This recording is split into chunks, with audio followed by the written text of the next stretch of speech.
Elit adalah nukhbah atau inti. Jumlahnya sedikit tapi berpengaruh. Kadang tersembunyi, kadang terang-terangan.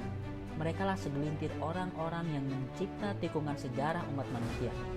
Dalam Al-Quran, contoh elit itu seperti Nabi Daud, Nabi Sulaiman, Dzulkarnain, Nabi Muhammad.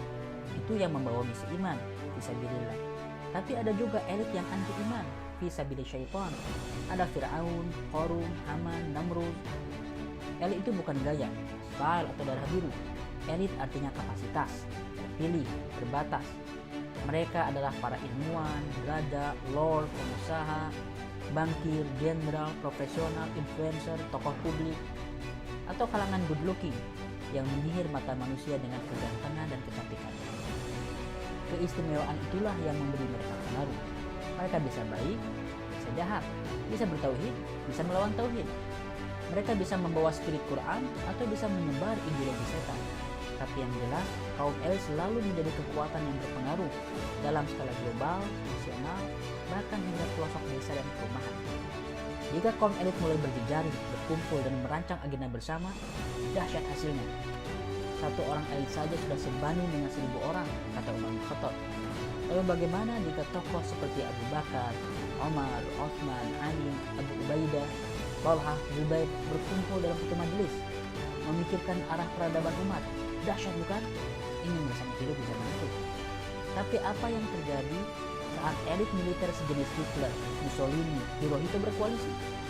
Atau bagaimana jika hari ini CEO multinational corporation yang jahat bersilaturahmi dan berukhuwah? Bagaimana jadinya jika koalisi mereka ditambah dengan pentolan militer dan intelijen dunia, juga para finansialis global dan para pemilik wajah indah dari Hollywood, juga disupport suara-suara merdu yang mengisi YouTube berfollower puluhan juta. Mereka benar-benar berjejaring. Ini nyata terjadi. Kehidupan kita diarahkan segelintir elit yang berjejaring. Juga elit di negeri ini. Mereka memegang gula, garam, kapas, hutan, perbankan, juga politik. Tapi tidak perlu emosi untuk mereka. Tidak perlu marah dengan ideologi, kepentingan, misi yang mereka bawa. Karena seperti itulah tabiat kompetisi kehidupan yang kuat yang mengendalikan.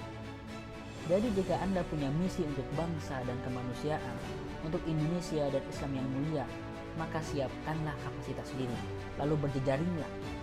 Merintislah sendiri jaringan besar elit yang dibina perlahan dalam durasi waktu yang lama dengan agenda terbuka, terang, dan inklusif. Dan tunggulah, bersabarlah, karena waktu yang akan memberi jawaban bagi sejarah. Karena proyek-proyek besar selalu dimulai dari 1-2 langkah sederhana yang dijalani perlahan, tapi melaju untuk mimpi masa depan. Jika kaum elit yang tak kenal nilai Tuhan serius mengejar kualitas, maka elit yang punya nilai Quran juga harus menyiapkan kapasitas.